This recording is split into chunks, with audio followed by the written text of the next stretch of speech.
ఈరోజు నిఫ్టీలో సెన్సెక్స్లో వచ్చిన ఫాల్ ఏదైతే ఉందో ఒక్క సెక్టారే మేజర్గా డ్రాగ్ చేసింది, అదే IT sector. Soon IT stock zero అయ్యే ఛాన్సెస్ ఉన్నాయని చెప్పేసి చాలామంది కామెంట్ బాక్స్లో అడుగుతున్నారు. అండ్ మోర్ ఓవర్ ఇంకోటి ఏంటంటే, కొంతమంది డైరెక్ట్ వాట్సాప్ మెసేజ్ చేసి నేను ఐటీ కంపెనీస్ని చాలా హయ్యర్ వాల్యూస్లో కొనేశాను, ఇప్పుడు రైట్ నా ఆ స్టాక్స్ని హోల్డ్ చేయచ్చా లేదని అడుగుతున్నారు. బికాస్ ఈవెన్ యూఎస్ రిలేటెడ్గా టెక్ స్టాక్స్ ఏవైతే ఉన్నాయో అవి కూడా అంత కరెక్షన్ అవ్వలేదు, 1% 2% కరెక్షన్ అయినాయి. కానీ మన ఐటీ స్టాక్స్ని హెవీగా ఫాలో అవుతున్నాయి. ఇన్ఫ్యాక్ట్ ఐటీ ఇండెక్స్ అయితే మాత్రం లాస్ట్ 10 డేస్లో 10.5% పైన కరెక్షన్ అయింది. సో మేజర్గా ఇప్పుడు అంత కరెక్షన్ రావడానికి రీజన్ ఏంటి? ఇప్పుడు రైట్ నో ఐటీ స్టాక్స్లో ఇన్వెస్ట్మెంట్ చేయొచ్చా? అండ్ అలానే ఒకవేళ ఐటీ స్టాక్స్ ఉంటే ఇంకా ఫర్దర్గా క్రాష్ అయిపోయే ఛాన్స్ ఉందా? బికాజ్ ఏమో ఈ క్రాష్ పరంగా చూస్తే జీరోకి వెళ్ళిపోతేమో అని భయం కూడా వేస్తుంది కదా. బట్ కాకపోతే దానికి కొన్ని వ్యాలిడ్ రీజన్స్ ఉన్నాయి, మనం మాట్లాడుకోవాల్సింది, డెఫినెట్గా డిస్కస్ చేద్దాం. ఇంకోటి ఏంటంటే, టెక్స్టైల్ స్టాక్స్ లాస్ట్ 3 రోజుల నుంచి కరెక్షన్ అవుతున్నాయి. కానీ పీయూష్ గోయల్ గారు ట్రేడ్ డీల్ మీద ఒక బిగ్ క్లారిటీ అయితే మాత్రం ఇచ్చారు. ఈ క్లారిటీ వల్ల ఆ స్టాక్స్కి బిగ్ పాజిటివ్ వెళ్ళే ఛాన్సెస్ ఉన్నాయి. అలానే ఇండియన్ ఫార్మర్స్కి ట్రేడ్ డీల్ మీద పెద్దగా బెనిఫిట్ పొందలేదని కొంతమంది కామెంట్స్ చేస్తున్నారు కదా. ఫార్మర్స్కి రిలేటెడ్గా ఎలాంటి కైండ్ ఆఫ్ బెనిఫిట్ ఉండబోతుంది అనేది క్లారిటీ కూడా అతను ఇచ్చారు. అది కూడా మనం డిస్కస్ చేయాలి. దీంతోపాటు నేను ఇప్పుడు వీడియో రికార్డ్ చేసిన టైంకి ఇండియా ఇన్ఫ్లేషన్ డేటా వచ్చింది. ఎస్టిమేటెడ్ నెంబర్స్ని బీట్ చేసి అయితే మాత్రం రాలే. మేబీ ఇది రేపు మన మార్కెట్స్ని ఇంపాక్ట్ చేసే ప్రాబబిలిటీస్ ఉంటాయా? డెఫినెట్గా ఇండియా ఇన్ఫ్లేషన్ ఇప్పటివరకు మనం పట్టించుకోలేదు, ఎందుకంటే అదొక నాన్ ఈవెంట్గా తీసుకున్నాం, ఎక్స్పెక్టేషన్స్ తగ్గట్టుగా వచ్చేది. ఇప్పుడు రైట్ నో ఇన్ఫ్లేషన్ అనుకున్న దానికన్నా పెరిగింది. సో ఏం జరిగే ప్రాబబిలిటీస్ ఉన్నాయి అండ్ దాని గురించి మాట్లాడాలి. గ్లోబల్ మార్కెట్స్లో ఇంకో ఈవెంట్ కూడా ఉంది అండ్ ఆ ఈవెంట్ గురించి మనం మాట్లాడాలి. Same time gold and silver ఈరోజు లిటిల్ బిట్ డ్రాగ్ అయింది అండ్ దాని గురించి బిట్ కాయిన్, కొన్ని ఇంపార్టెంట్ స్టాక్స్ ఉన్నాయి like HAL, LG electronics, Lenskart, idea, ఇలా చాలా కంపెనీస్ ఉన్నాయి. చాలా కంపెనీస్ ఎర్నింగ్స్ ఈరోజు వీడియోలో మనం డిస్కస్ చేయాల్సి వస్తుంది. వీడియో లెంత్ ఎక్కువైనా మీరు కంగారు పడద్దు, ఎండింగ్ వరకు చూడండి. నిన్న చెప్పినట్టే ప్రతి న్యూస్ పాయింట్ కూడా మీరు డైలీ వినగలిగితే అండ్ అలానే ఇన్ఫర్మేషన్ మీరు గ్యాదర్ చేసుకోగలిగితే స్టాక్ మార్కెట్ మీద మీ ఓన్గానే మీరు స్టాక్స్ని అనాలిసిస్ చేసుకోవడానికి మీకు ఈజీ అవుతుంది. బికాజ్ న్యూస్ ఎంత ఎక్కువ తెలిస్తే అంత ఎక్కువ స్టాక్ మార్కెట్ మీద మనం పట్టు సాధించగలం, అది main point. Okay, so video చూసినప్పుడు ఏ పాయింట్ ఆఫ్ వ్యూ అయినా కానీ నేను మా టీం మీకు ఎఫర్ట్స్ పెట్టామో అని అనిపిస్తే డెఫినెట్గా వీడియోని లైక్ చేయండి. ఛానల్ ఇంకా సబ్స్క్రైబ్ చేసుకోకుండా వీడియో చూస్తూ ఉంటే ఛానల్ కూడా సబ్స్క్రైబ్ చేసుకోండి. ఇదే వీడియో మీ ఫ్రెండ్స్ ఆర్ మీ రిలేటివ్స్ షేర్ చేస్తే హెల్ప్ అవుతుంది అనుకుంటే వాళ్ళు కూడా షేర్ చేయండి. నా without any delay let's get into our daily post market analysis. ఈరోజు ఓవరాల్గా మార్కెట్స్ ఎలా క్లోజ్ అయ్యాయి అన్న దాని గురించి చూసుకుంటే, నిఫ్టీ 0.57% నెగిటివ్లో క్లోజ్ అయితే సెన్సెక్స్ 0.66% నెగిటివ్లో క్లోజ్ అయింది. హౌఎవర్ బ్యాంక్ నిఫ్టీ 0.01 అంటే ఆల్మోస్ట్ ఫ్లాట్ అనే మనం అనుకోవచ్చు. ఫిన్ నిఫ్టీ 0.38% పాజిటివ్లో క్లోజ్ అయితే mid cap Nifty 0.43% negative side వచ్చింది. Small cap Nifty 0.64% negative side అయితే మాత్రం రావడం మనం చూసాం. ఓవరాల్గా చూసుకుంటే మేజర్ ఇండైసెస్ అన్నీ కూడా ఫ్లాట్ విత్ నెగిటివ్లో అయితే మాత్రం క్లోజ్ అయినాయి and even mid cap small caps కూడా అలానే క్లోజ్ అయినాయి. మార్కెట్స్లో ఎప్పుడైనా బిగ్ సెల్ ఆఫ్ వస్తుందని లేకపోతే బిగ్ వేలో అప్ సైడ్ మూమెంటం అవుతుందని మిడ్ అండ్ స్మాల్ క్యాప్స్ బట్టి మనం చెప్పొచ్చు అని అనుకున్నాం. మిడ్ అండ్ స్మాల్ క్యాప్స్లో ఎలా చెప్పొచ్చు, అవి మార్కెట్స్ ఇప్పుడున్న సినారియోస్కి, అంటే ఇప్పుడు నిఫ్టీ 0.57% నెగిటివ్లో క్లోజ్ అయిందా, మిడ్ క్యాప్ స్మాల్ క్యాప్ కానీ మోర్ దెన్ 2.5% నెగిటివ్లో క్లోజ్ అయింది అనుకోండి, సూన్ మార్కెట్స్ కరెక్షన్ అవుతాయని అర్థం. బికాస్ బిగ్ ప్లేయర్స్ ఎప్పుడైనా షార్ట్ చేయడం మొదలు పెడితే అది మిడ్ అండ్ స్మాల్ క్యాప్ నుంచే స్టార్ట్ అవుతుంది, అది మాత్రం గుర్తుపెట్టుకోండి. ఇప్పుడు మిడ్ అండ్ స్మాల్ క్యాప్స్ ఎట్లా ఉన్నాయి? మోర్ దెన్ 2.5% పాజిటివ్ కానీ నెగిటివ్ కానీ రియాక్ట్ అయిందా? లేదు. అంటే దీని మీనింగ్ ఏంటి? మార్కెట్స్ కన్సాలిడేషన్ ఫేజ్లో ప్రెజెంట్ రైట్ నో వెళ్తున్నాయని అర్థం. కన్సాలిడేషన్ ఫేజ్ అంటే ఏంటి? ఎక్కడికి వెళ్లకుండా అక్కడే మార్కెట్ ఒక రేంజ్ క్రియేట్ చేసి అక్కడే ట్రేడ్ అవుతూ ఉండడం అనమాట, దాన్ని కన్సాలిడేషన్ ఫేజ్ అంటారు. మిడ్ అండ్ స్మాల్ క్యాప్స్ బట్టి ఫస్ట్ అది మనం డిసైడ్ అవ్వగలిగాం. ఇంకోటి ఏంటి, నిఫ్టీలో 0.57% కరెక్షన్ వచ్చింది. ఈ కరెక్షన్ వచ్చింది రియలా కాదా? బికాజ్ మార్నింగ్ ఇంట్రాడే ట్రేడ్ సెటప్లో మనం డిస్కస్ చేసుకునేటప్పుడు నో ట్రేడింగ్ జోన్ బ్రేక్ అయితే మాత్రం మేబీ నిఫ్టీ 50లో డ్రాగ్ రావచ్చు అనుకున్నాం. డ్రాగ్ అయింది, కానీ నిఫ్టీ 50లో వచ్చిన ఫాల్ని మనం ట్రస్ట్ చేయొచ్చా లేదా? అలా తెలుసుకోవాలంటే సెకండ్ అనాలిసిస్ చేయాల్సింది వెయిటేజ్ స్టాక్స్. వెయిటేజ్ స్టాక్స్ పరంగా నేను కింద లిస్ట్లో మీరు చెక్ చేస్తే HDFC bank 0.7% negative, ICICI bank positive, Kotak bank negative, axis bank negative, కానీ ఎస్బీఐ పాజిటివ్. అంటే బ్యాంకింగ్ స్టాక్స్ కొన్ని పాజిటివ్ కొన్ని నెగిటివ్లో ఉన్నాయి కాబట్టి న్యూట్రల్గా మేబీ నిఫ్టీ 50కి సపోర్ట్ ఇచ్చి ఉండొచ్చు. Now when it comes to the IT stocks and అలానే రిలయన్స్ 1.3% నెగిటివ్ సైడ్ వచ్చింది. ఐటీ కంపెనీస్లో Infosys 5.8%, TCS 5.5%, Wipro 4.67%, tech Mahindra 5.98%, HL tech 4.87%. Tech related stocks అన్నీ కూడా కరెక్షన్ అయినాయి. ఎప్పుడైనా గుర్తుపెట్టుకోండి, ఒక ఇండెక్స్ని ఒక్క వెయిటేజ్ సెక్టర్ కానీ హెవీగా డ్రాగ్ చేస్తే దానివల్ల ఆ ఇండెక్స్ కానీ ఫాలో అయిందని అనుకోండి, మోస్ట్లీ ఆ ఇండెక్స్ అనేది నెగిటివ్ సైడ్ సస్టైన్ అవ్వడం కష్టం. ఎందుకంటే ఒక సెక్టర్ మహా అయితే 2 రోజులు కరెక్షన్ అవుతుంది, 3 రోజులు కరెక్షన్ అవుతుంది. రిమైనింగ్ సెక్టర్స్ కూడా నిఫ్టీ 50కి లోవర్ సైడ్ రావడానికి డ్రాగ్ చేస్తే అప్పుడు నిఫ్టీ 50లో ఫాల్ అనేది సస్టైన్ అవుతుంది. లేదనుకోండి ఈ ఫాల్ చాలా వీక్, మేబీ రికవరీ అవ్వడానికి అవకాశాలు ఎక్కువగా ఉంటాయి. రేపు మార్కెట్స్ రికవరీ అయిపోయినా మీరు ఆశ్చర్యపోవద్దు. ఐటీ స్టాక్స్ ఈరోజు ఫాలో అయ్యాయి కాబట్టి అంత డ్రాగ్ అయింది. ఒక్క ఐటీ స్టాక్స్ 5% పడింది ఇండెక్స్. అది కానీ మీరు పక్కన పెడితే నిఫ్టీ ఈరోజు హార్డ్లీ 30 to 40 పాయింట్స్ నెగిటివ్లో క్లోజ్ అవుతుంది అంతే. ఓకే, అంటే దీన్ని బట్టి మీకు ఏమర్థమైంది, ఒక వెయిటేజ్ సెక్టర్ వల్ల కానీ ఎప్పుడైనా ఇండెక్స్ ఫాలో అయితే దాన్ని మనం కన్సిడర్ చేయలేము. సో అప్పుడు ఏం చేయాలి, అయితే నెక్స్ట్ డేస్కి వెయిట్ చేయాలి. వేరే వెయిటేజ్ సెక్టర్స్ కూడా నెగిటివ్ సైడ్ వస్తే అప్పుడు ఆ ఫాల్ కంటిన్యూ అవుతుంది. లేదనుకోండి ఈ జరిగిన ఫాల్ అనేది రికవరీ అవ్వడానికి ఛాన్సెస్ ఎక్కువగా ఉంటాయి. సో వచ్చిన ఫాల్ని మనం ట్రస్ట్ చేయలేం. మిడ్ అండ్ స్మాల్ క్యాప్స్ అయితే కన్సాలిడేషన్ ఫేజ్ మనకి క్లారిటీగా చూపెడుతుంది. నా నెక్స్ట్ వన్ ఏం చూడాలి, గ్లోబల్ మార్కెట్స్. గ్లోబల్ మార్కెట్స్ పరంగా మాట్లాడుకుంటే present right now Dow Jones futures 150 points పాజిటివ్లో ట్రేడ్ అవుతుంది. నాస్డాక్ ఫ్యూచర్స్ ఏమో 71 పాయింట్స్ పాజిటివ్లో ట్రేడ్ అవుతుంది. రూపీ 90.60. లాస్ట్ 6 days నుంచి ఎఫ్ఐఏ బయింగ్ సైడే ఉన్నారు. ఈవెన్ ఎఫ్ఐఏ బిల్డ్ చేసిన డేటా పొజిషన్స్ ప్రకారంగా చూసుకుంటే ఇండెక్స్ ఫ్యూచర్స్లో షార్ట్ కవరింగ్ చేస్తున్నారు. నెంబర్స్ అన్నీ కూడా ఇండియన్ మార్కెట్స్కి వీక్గా కనిపించేటట్టు ఏమీ మనకి అనిపించట్లేదు. ఇన్ఫ్యాక్ట్ ఈవెన్ గ్లోబల్ మార్కెట్స్ అన్ని చూసినా కానీ ఐటీ స్టాక్స్ కరెక్షన్ అవడానికి ఒక వ్యాలిడ్ రీజన్ ఉంది. అది నేను మీకు ఐటీ స్టాక్స్ గురించి మాట్లాడినప్పుడు చెప్తాను.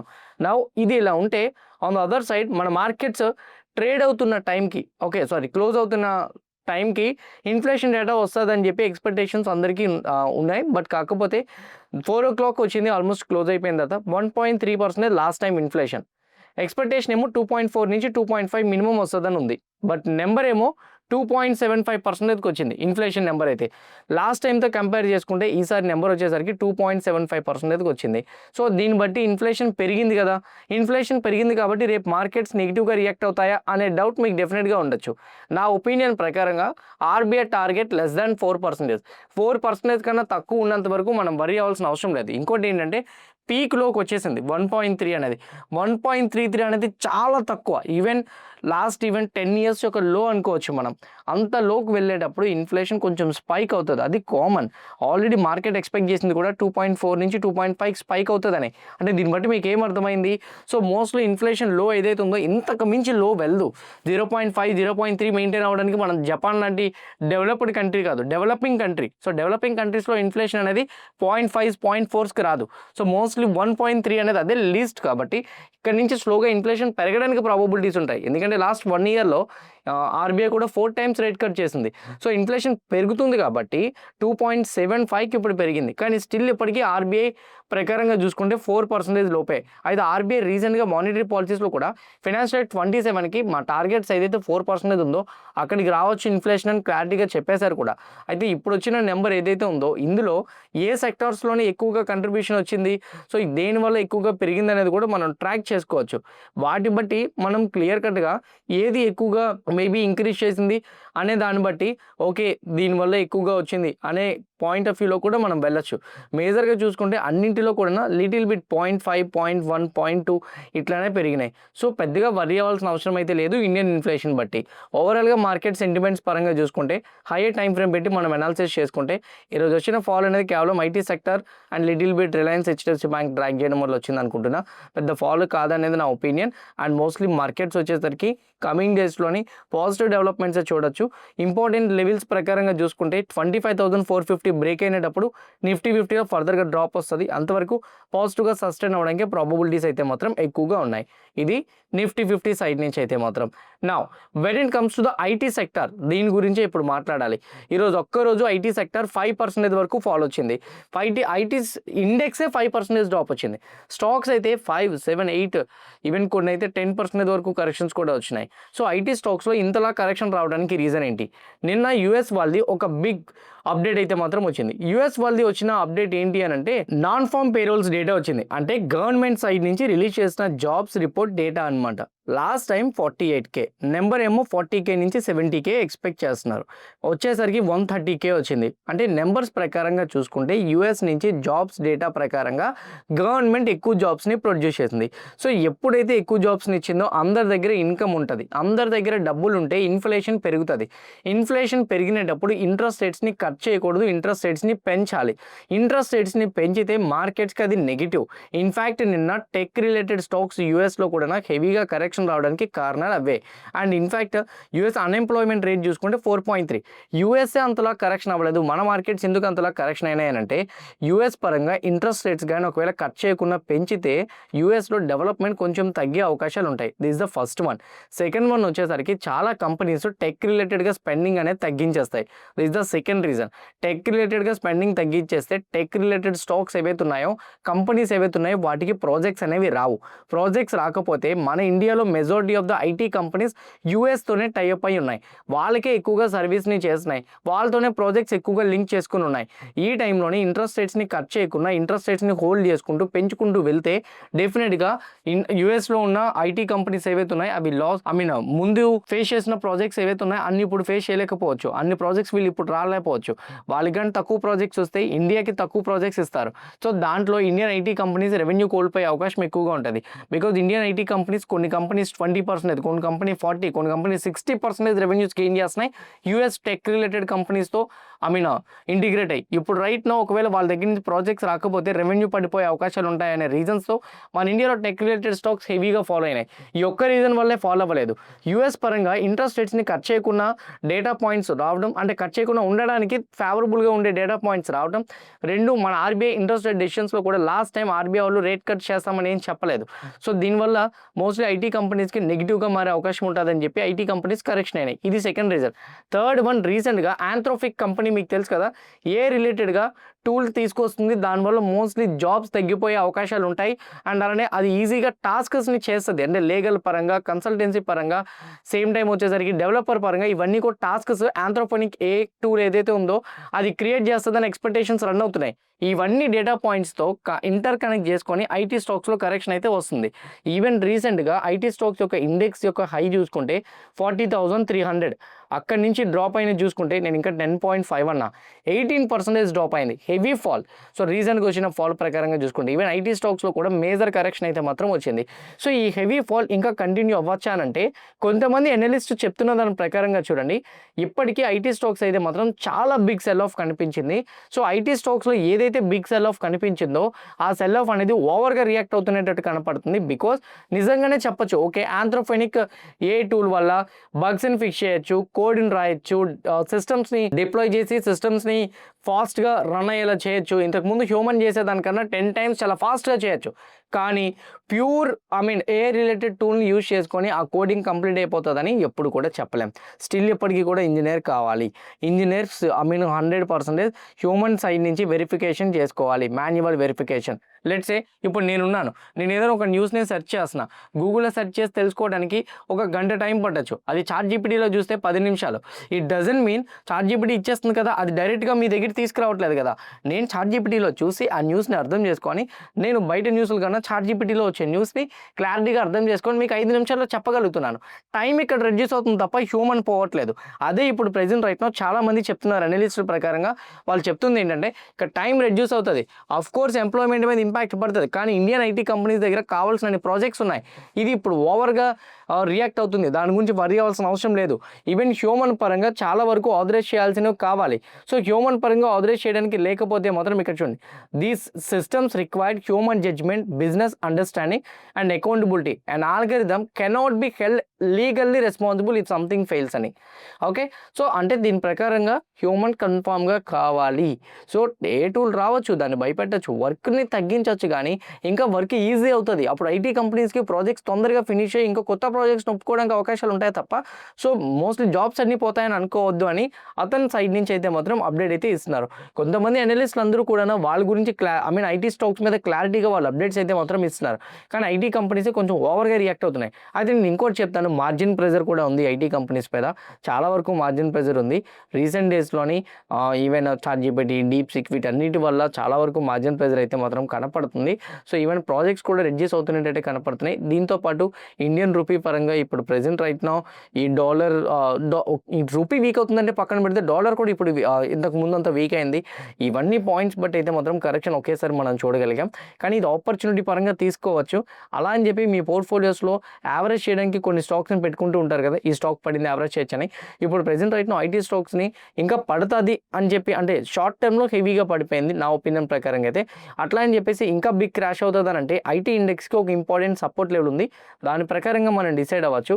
సో మేబీ ఒక ఇంపార్టెంట్ సపోర్ట్ లెవెల్ మనం అనుకుంటుంది అయితే మాత్రం ఇక్కడ చూడండి రీసెంట్ స్వింగ్లో, లేకపోతే కామన్గా ఒక స్వింగ్ అయితే ఫామ్ అయింది 31,269. ఎనీథింగ్ 31,269 లెవెల్ కానీ ఒకవేళ బ్రేక్ అయితే ఐటీ ఇండెక్స్లో హెవీగా కరెక్షన్ రావడానికి అయితే ప్రాబబిలిటీస్ ఉన్నాయి. So let's wait and see. 31,269 కానీ బ్రేక్ అయితే మాత్రం బిగ్ డ్రాప్ మనం చూసే ప్రాబబిలిటీస్ అయితే మాత్రం ఐటీ ఇండెక్స్కి అయితే మాత్రం కనపడుతుంది. ఇది మేజర్గా పాయింట్స్ ప్రకారంగా అయితే మాత్రం ఓకే ఐటీ ఇండెక్స్ సైడ్ నుంచి. నా అదర్ సైడ్ కొన్ని మనం డిస్కస్ చేయాల్సినవి ఉన్నాయి, వాటి గురించి కూడా మాట్లాడదాం. ఫస్ట్ వన్ బిట్ కాయిన్ పరంగా అయితే మాత్రం ఈరోజు బిట్ కాయిన్లో 1.6% పైకి వచ్చింది. బిట్ కాయిన్ రీసెంట్ డేస్లోనే హెవీగా ఫాల్ వచ్చింది. ఇప్పుడు రైట్ నా కన్సోలేషన్ ఫేజ్లో ఉంది.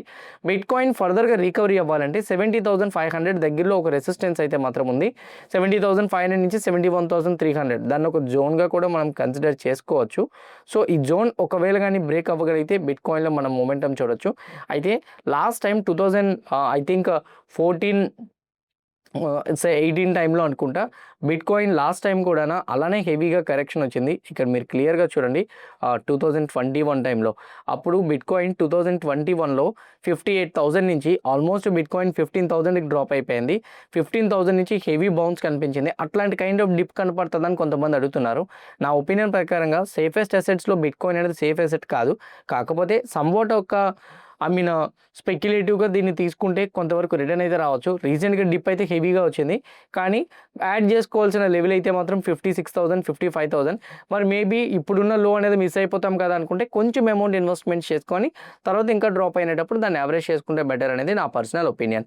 బిట్ కాయిన్ కూడా ఒక సేఫర్ అసెట్గా హెడ్జింగ్ పరంగా నేను ఈక్విటీ పోర్ట్ఫోలియో పెట్టుకుందామని అనుకుంటే మీ పోర్ట్ఫోలియో ఇవ్వాల్సిన అలొకేషన్ బిట్ కాయిన్కి అయితే 1% మ్యాక్సిమం. లెవరేజ్ని తీసుకోకుండా పెర్పెచువల్ ఫ్యూచర్స్ కాబట్టి, అంటే ఈ ఫ్యూచర్స్కి ఎక్స్పైరీ ఉండదు, సో తీసుకోవచ్చు.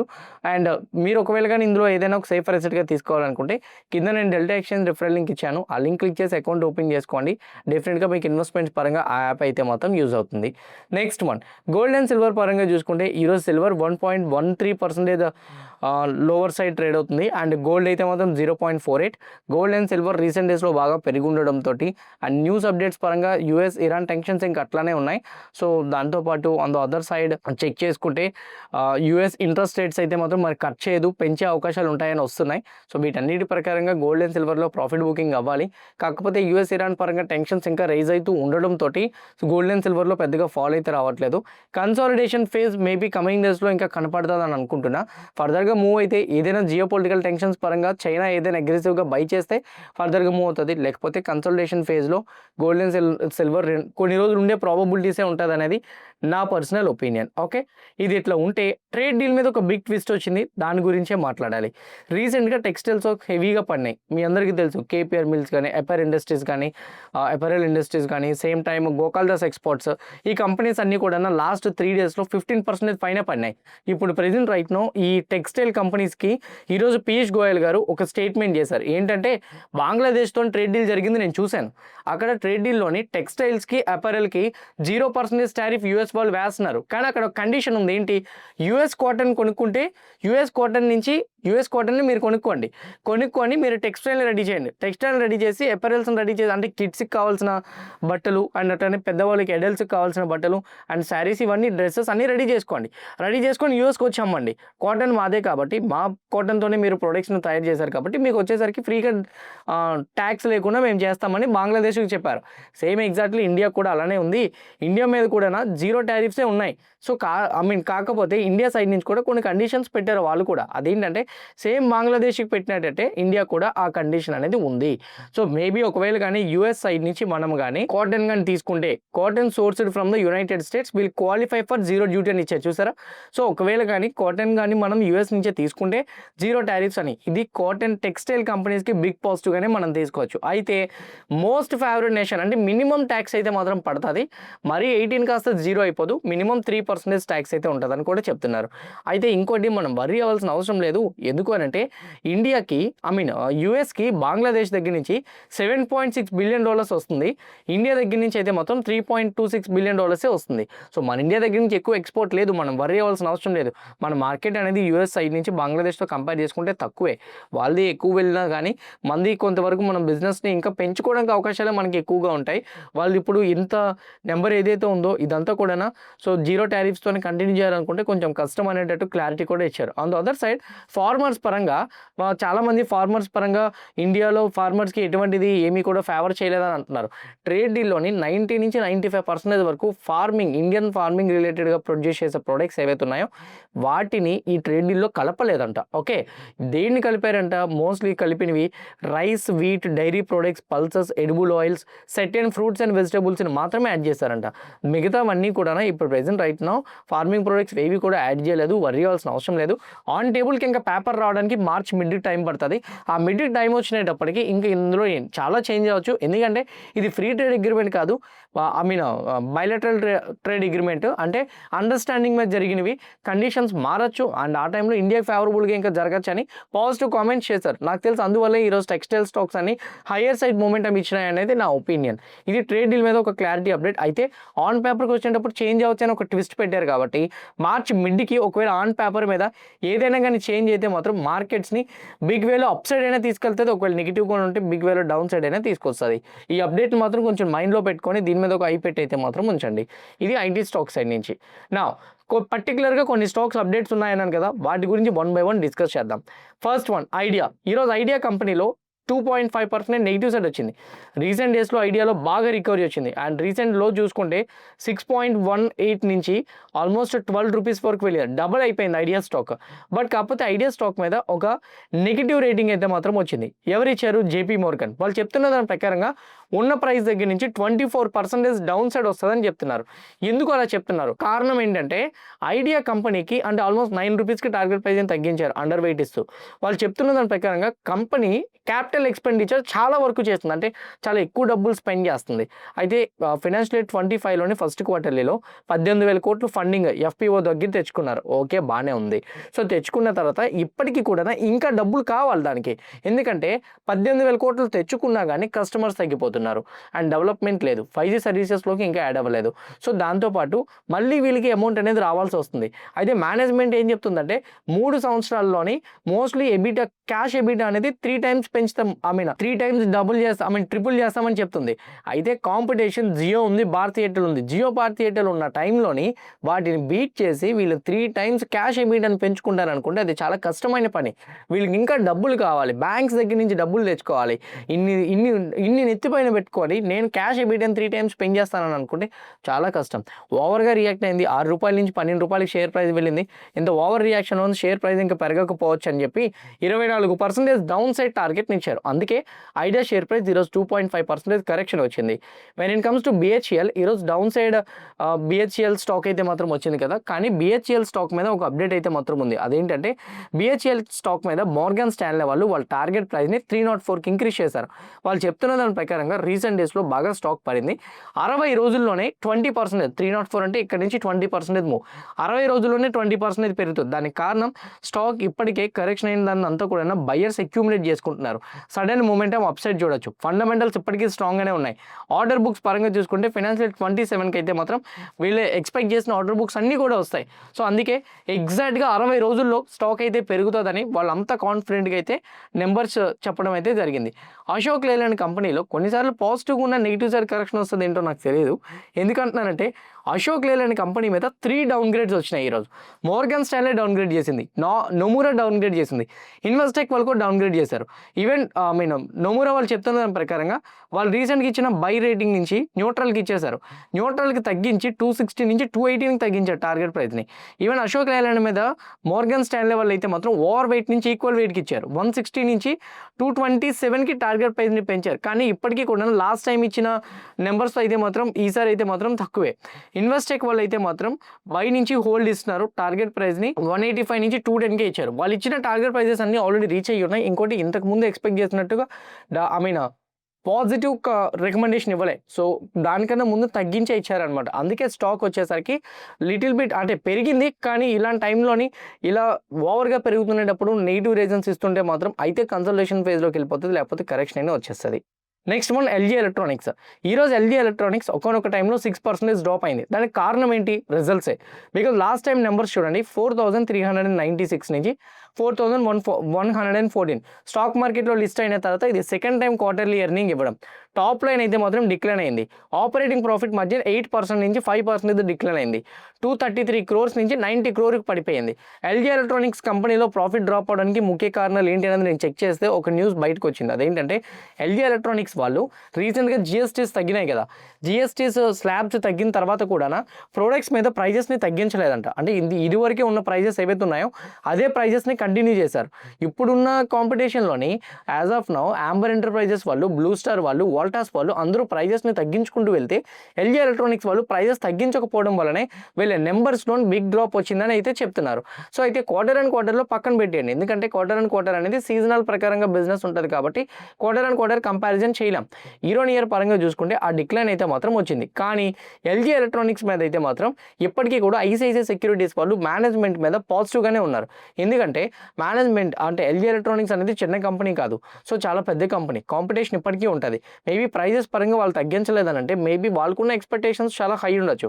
ఇంకోటి ఏంటంటే వాళ్ళ గ్రోత్ కమింగ్ డేస్లో అండ్ కమింగ్ టైమ్స్లోని గ్రోత్ అనేది ఇంకా కంటిన్యూ అవుతుంది అని చెప్పి ఎల్జీ ఎలక్ట్రానిక్స్ మీద ఈవెన్ ఐసిఐసిఐ సెక్యూరిటీస్ వాళ్ళు చెప్పడం జరిగింది. ఇన్ఫ్యాక్ట్ ఈవెన్ మోర్గాన్ స్టాన్లీ వాళ్ళు కూడా ఓవర్ వెయిట్ ఇస్తూ 1623కి అయితే మాత్రం టార్గెట్ ప్రైజ్ని అయితే మాత్రం పెట్టారు.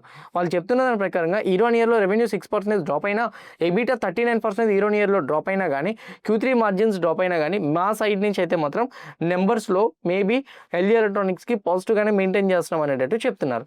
లెన్స్ కార్ట్లో ఈరోజు 10% మూవ్ అయింది. ఇన్ఫ్యాక్ట్ లెన్స్ కార్ట్ నెంబర్స్ అయితే రికార్డ్ అండ్ ఎందుకంటే ఎవరు ఎక్స్పెక్ట్ చేయలేదు లెన్స్ కార్ట్ నెంబర్స్ అలా వస్తాయని. లాస్ట్ టైం నెంబర్స్ కంపేర్ చేసుకుంటే 1669 నుంచి 2300కి వెళ్ళింది. టాప్ లైన్ ఇంప్రూవ్ అయింది. 13% నుంచి 20%కి వెళ్ళింది ఆపరేటింగ్ ప్రాఫిట్ మార్జిన్. 2 crores నుంచి ఆల్మోస్ట్ 133 crores. ప్రాఫిట్స్ ఎప్పుడైనా ఇలా జంప్ అయినప్పుడు మీకు ట్యాక్స్ పర్సంటేజ్ అదర్ ఇన్కమ్ని చూడమని చెప్తా. ట్యాక్స్ పర్సంటేజ్ 26% ఉంది, అదర్ ఇన్కమ్ 35 ఉంది. పెద్దగా వర్రీ అవ్వాల్సిన అవసరం అయితే లేదు. This the first one. Second one ఇంకోటి ఏంటో తెలుసా, నెంబర్స్ ప్రకారంగా చూసుకుంటే లెన్స్ కార్ట్ మీద మోర్గాన్ స్టాన్లీ వాళ్ళు వాళ్ళ యొక్క టార్గెట్ ప్రైస్ని ఇదివరకే 530కి ఇచ్చారు, ఇప్పుడు దాన్ని 550కి పెంచారు. వాళ్ళు చెప్తున్న దాని ప్రకారంగా ఇండియా పెర్ఫార్మెన్స్లో అంటే స్ట్రాంగ్ ఇండియన్ పెర్ఫార్మెన్స్ ఉందని, Q3 ఎబిటా చాలా మంచిగా వచ్చిందని, అంతేకాదు సేల్స్ గ్రోత్లో 40% ఎక్స్పెక్ట్ చేసాం, అది ఆల్మోస్ట్ కంపెనీ పిక్ చేసింది. అండ్ దీంతోపాటు ఈపీఎస్ అయితే 2 to 4% ఇంక్రీజ్ అయిందని కూడా చెప్తున్నారు. అందువల్ల లెన్స్ కార్ట్ కంపెనీలోని ఈరోజు మనం 10% వరకు హైయర్ సైడ్ చూసాం. జూపిటర్ వేగన్లోని పెద్ద పాజిటివ్ మొమెంటం కనిపించలే. కారణం జూపిటర్ వేగన్ యొక్క నెంబర్సే. బికాజ్ జూపిటర్ వేగన్స్ పరంగా లాస్ట్ టైం నెంబర్స్తో కంపేర్ చేసుకుంటే ఈసారి నెంబర్స్ కొంచెం వీక్గా వచ్చినాయని మనం అనుకోవాలి. ఎందుకంటే 1000 నుంచి 776 crore డిక్లైన్ అయిందా టాప్ లైన్. అండ్ ఇంకోటి రిజల్ట్స్ చూసేటప్పుడు ఎప్పుడు కూడా ఇయర్ కంపారిజన్ చేసుకోవాలి, అది చూసుకోండి. 14% నుంచి 12% డిక్లైన్ అయింది operating profit margin. Even in fact 98 crores నుంచి 58 crores కూడా డిక్లైన్ అయింది. నెంబర్స్ ప్రకారంగా చూసుకుంటే జూపిటర్ వేగన్ కంపెనీలో అయితే మాత్రం 2% డిక్లైన్ అయితే మాత్రం వచ్చింది. మ్యాక్స్ ఫినాన్షియల్ సర్వీసెస్లో ఒక బిగ్ జంప్ అప్ సైడే కనిపించింది. మ్యాక్స్ ఫినాన్షియల్ సర్వీసెస్ యొక్క నెంబర్స్లో మేబీ నెంబర్స్ ప్రకారంగా చూసుకుంటే ఇయర్లో డిక్లైన్ వచ్చింది. బట్ కాకపోతే ఈ కంపెనీ ఆల్రెడీ నెగిటివ్గా వస్తుందని ఎక్స్పెక్ట్ చేసింది. సో దానివల్ల మేబీ 70 నుంచి 45కి వచ్చింది అనేది నా ఒపీనియన్. ఇంకోటి ఏంటంటే టాప్ లైన్ 8923 నుంచి 14259, కానీ ఆపరేటింగ్ ప్రాఫిట్ మార్జిన్ ఇప్పటికీ కూడా 1% ఉంది. మేబీ ఎక్స్పెక్టేషన్స్ని బీట్ చేసి రావచ్చు. అందువల్ల max financial service company hire side move అయింది. అమర్ రాజా బ్యాటరీస్ కంపెనీలో ఈరోజు డిక్లైన్ అయితే చూసాం మనం. అమర్ రాజా బ్యాటరీస్ నెంబర్స్ ప్రకారంగా చెక్ చేసుకుంటే లాస్ట్ టైంతో నెంబర్స్ కంపేర్ చేసుకుంటే మాత్రం ఈసారి డిక్లైనే వచ్చింది. బికాజ్ టాప్ లైన్ చూడండి ఇంప్రూవ్మెంట్ వచ్చింది. ఆపరేటింగ్ ప్రాఫిట్ మార్జిన్ 13% నుంచి 11% డిక్లైన్ వచ్చింది. 312 crores నుంచి 150 crore ఆల్మోస్ట్ 50-60% డ్రాప్. సో ఇంత హెవీగా డ్రాప్ రావడం వల్లనే ఈరోజు ఈ స్టాక్లో డౌన్ సైడ్ మొమెంటం అయితే మాత్రం మనం చూడగలిగాం. యాత్ర ఆన్లైన్ బేసిక్గా 10% వరకు అప్ సైడ్ మూవ్ అయింది. యాత్ర ఆన్లైన్ నెంబర్స్ ప్రకారంగా చూసుకుంటే మార్కెట్ క్యాపిటల్ పెద్దది కాదు, కానీ నెంబర్స్లో ఎస్టిమేటెడ్ నెంబర్స్ని బీట్ చేసి వచ్చిందని నేను అనుకుంటున్నా. ఎందుకంటే 235 నుంచి ఇక్కడ చూడండి 256 టాప్ లైన్ ఇంప్రూవ్ అయింది. 5.77% నుంచి ఆపరేటింగ్ ప్రాఫిట్ మార్జిన్ 5.76% వచ్చింది. అండ్ ఇన్ఫ్యాక్ట్ నెట్ ప్రాఫిట్లో 10 crore ఉంటే 8.34 crore. బట్ ఎక్స్పెక్టేషన్స్ ఇప్పటికీ కూడా లీస్ట్ ఉండడంతో స్టాక్ రిజల్ట్స్ లీస్ట్కి మించి కొంచెం బెస్ట్ అవ్వడంతో స్టాక్లో మనం 10% జంప్ అయితే చూడగలిగాం. ఎపెక్స్ ఫ్రోజన్ నిన్న అవంతి ఫీడ్స్ కంపెనీ మూవ్ అయింది. ఈరోజు ఎపెక్స్ ఫ్రోజన్ ఈ సీ ఫుడ్ కంపెనీస్లో మంచి నెంబర్స్ కనపడుతున్నాయి. లాస్ట్ టైం ఇండియా వాళ్ళు యూరోప్ వాళ్ళతో రష్యా వాళ్ళతో యూరోప్ వాళ్ళతో ఈ సీ ఫుడ్ ఎక్స్పోర్ట్స్ పరంగా కొన్ని డీల్స్ చేసుకున్నారు. మేబీ ఆ నెంబర్స్ వల్ల పాజిటివ్గా వచ్చాయేమో. చూడండి లాస్ట్ టైం 231 నుంచి 264 top line positive, operating profit margin 2% నుంచి 5%, బాటమ్ లైన్ -0 నుంచి 10 crore పాజిటివ్గా వచ్చింది. నెంబర్స్ అయితే మాత్రం చాలా బిగ్ పాజిటివ్గా వచ్చినాయి. సో దానివల్లనే ఎపెక్స్ ఫ్రోజ్ కంపెనీ 20% అప్పర్ సర్క్యూట్ అయితే మాత్రం క్లోజ్ అయింది. హెచ్ఏఎల్ కంపెనీ కొంచెం న్యూట్రల్గా రియాక్ట్ అయింది, కానీ హెచ్ఏఎల్ మీద ఒక పాజిటివ్ అప్డేట్ ఉంది. సో ఒకటి ఫస్ట్ రిజల్ట్స్ గురించి ఫస్ట్ మాట్లాడదాం. రిజల్ట్స్ పరంగా చెక్ చేసుకుంటే లాస్ట్ టైం నెంబర్స్తో కంపేర్ చేసుకుంటే ఈసారి ఇంప్రూవ్ అయింది. 6,957 నుంచి 7,699 అండ్ టాప్ లైన్ ఇంప్రూవ్ అయింది. 24% మెయింటైన్ చేస్తుంది ఫ్లాట్గానే. 1440 crores నుంచి 1,867 crore. బాటమ్ లైన్ అయితే మాత్రం ఇయర్లో ఇంప్రూవ్మెంట్ కనిపించింది. ఈవెన్ క్వార్టర్లో కూడా ఇంప్రూవ్మెంట్ కనిపించింది. టాప్ లైన్లో కూడా ఇంప్రూవ్మెంట్ కనపడుతుంది. సో ఓవరాల్గా చూసుకుంటే హెచ్ఏఎల్ నెంబర్ అయితే మాత్రం కొంచెం నెంబర్స్ మంచిగానే వచ్చినాయి. అండ్ ఇంకోటి ఏంటంటే హెచ్ఏఎల్ వాళ్ళు 35 rupees per share అయితే మాత్రం డివిడెండ్ని అనౌన్స్ చేశారు. హెచ్ఏఎల్ కంపెనీకి గవర్నమెంట్ సైడ్ నుంచి అయితే మాత్రం ఆర్డర్స్ కూడా విన్ అయినాయి. సో అది హెచ్ఏఎల్ కంపెనీకి ఒక బిగ్ పాజిటివ్ అనేది నా opinion. Bharat forge company 3% up side move అయింది. సేమ్ టైం వీళ్ళకి ఒక ఆర్డర్ బుక్ కూడా వచ్చింది. అందుకే Bharat forge company hire side move అయింది. రిజల్ట్స్ పరంగా చెక్ చేసుకుంటే లాస్ట్ టైంతో కంపేర్ చేసుకుంటే టాప్ లైన్ 3,476 నుంచి 4,343కి వెళ్ళింది. 18% నుంచి 17% ఆపరేటింగ్ ప్రాఫిట్ మార్జిన్ కొంచెం డిక్లేర్ అయింది. బాటమ్ లైన్ 213 crores నుంచి 273 crores ఇంప్రూవ్మెంట్ అయితే కనిపించింది. ఓవరాల్గా నెంబర్స్ చూసుకుంటే మాత్రం ఇయర్లోని so top line bottom line రెండు కూడా ఇంప్రూవ్మెంట్ అయితే మాత్రం మనకి కనిపించింది. సో నెంబర్స్ పరంగా భరత్ ఫోర్జ్ పాజిటివ్గా రావడం అండ్ అలానే ఆర్డర్ బుక్ కూడా విన్ అవ్వడంతో భరత్ ఫోర్జ్ నెంబర్స్లో హైయర్ సైడ్ అయితే మాత్రం కనిపించింది షేర్ ప్రైస్లో. హోప్ అనాలిసిస్ మొత్తం కూడా మీకు హెల్ప్ అయింది అనుకుంటున్నా. ఈ అప్డేట్స్ అండ్ అలానే మేము పెట్టే ఎఫర్ట్స్, మా టీం పెట్టే ఎఫర్ట్స్ మీకు అందరికీ హెల్ప్ అయింది అనుకుంటున్నా. ఎవ్రీథింగ్ మీకు యూజ్ అయింది అనుకుంటే ఛానల్ సబ్స్క్రైబ్ చేయండి, వీడియోని లైక్ చేయండి. ఛానల్ ఇంకా షేర్ చేయాలనుకుంటే మీ ఫ్రెండ్స్ ఆర్ రిలేటివ్స్కి వాళ్ళకి కూడా షేర్ చేయండి, మర్చిపోవద్దు. See you all tomorrow morning at 8 AM in pre-market analysis. Bye bye.